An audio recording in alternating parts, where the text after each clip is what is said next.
আপনারা মিডিয়া কর্মীরা যখন আসেন বা যখন নর্মালি আপনাদেরকে দেখতে ভালো লাগে, কারণ নর্মালি প্রোগ্রাম ছাড়া তো আপনাদের সাথে দেখাও হয় না যারা সাংবাদিক ভাইরা।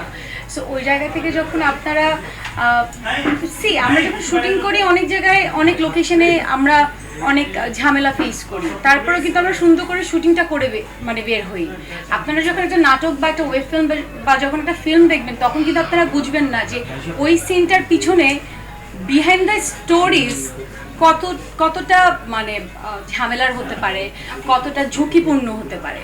সো ওই জায়গা থেকে আমরা আমি চাবো সবার কাছে, আমি এটাই আশা করি যে ম্যানেজমেন্ট এটা সেটা হতেই পারে। আর এত ক্রাউড, ছোট একটা জায়গা, এটা একটা ফ্লাওয়ার শপ, কতই বা বড় দিবে। সো ওই জায়গা থেকে you have to manage this things.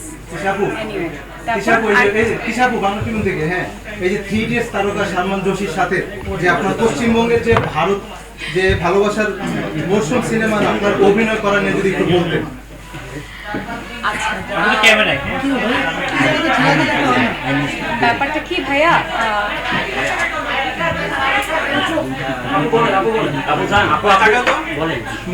না ভাই কেউ কথা বললে আমি কথা বলতে পারি না, এটা আমার প্রবলেম।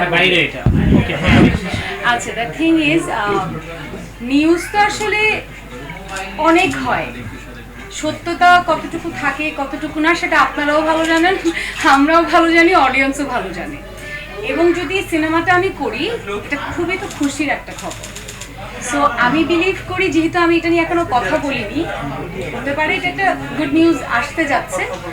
আমি হয়তো এটা নিয়ে এখন কিছু বলতে চাচ্ছি না, কারণ হয়তো নতুন কোনো সারপ্রাইজ নিয়েই হয়তো আপনাদের সামনে আসবো। আপনারা অনেক নিউজ করেছেন, এটা আমি দেখেছি, আমি নিজেও দেখেছি, বাট আমি তখন আসলে কিছু বলিনি।